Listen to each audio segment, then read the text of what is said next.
21শে পদকপ্রাপ্ত কবি অসীম সাহা আর নেই।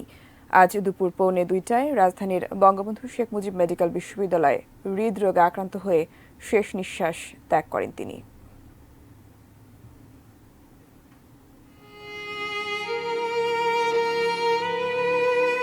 পূর্ব পৃথিবীর অস্থির জ্যোৎস্নায় লিখেছিলেন যে কবি, তার হাতেই রচিত হয়েছিল অন্ধকার মৃত্যুর উৎসব।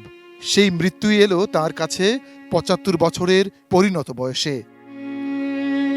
বয়স যাই হোক, যে কোনো সৃষ্টিশীল মানুষের মৃত্যুই অকাল মৃত্যুর বেদনা ও আফসোস বয়ে আনে। প্রতিকূলতা থাকবে, প্রতিকূলতার মধ্যে তো কবিতা লিখবে।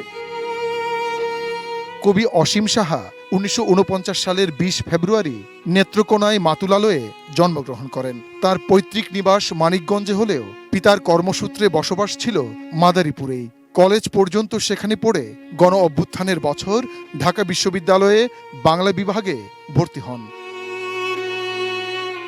সে সময় থেকেই কাব্যচর্চায় মনোনিবেশ করেন অসীম সাহা। ১৯৮২ সালে প্রকাশিত হয় তার প্রথম কাব্য পূর্ব পৃথিবীর অস্থির জ্যোৎস্নায়।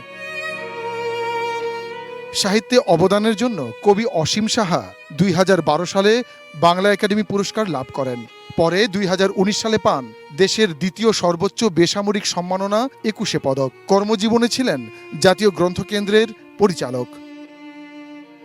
চলতি বছরের শুরুর দিকেই গুরুতর অসুস্থ হয়ে হাসপাতালে ভর্তি হন কবি। চিকিৎসকরা জানান, বিষণ্ণতা, ডায়াবেটিস ও পার্কিনসন্স সহ বিভিন্ন রোগে ভুগছিলেন তিনি। ৮০ দশকের কবিতা আলোচনায় অবিচ্ছেদ্য নাম কবি অসীম সাহা বেঁচে থাকবেন কাব্যমোদী মানুষের হৃদয়ে। নিশীথ সূর্য, ডেস্ক রিপোর্ট, এটিএন নিউজ।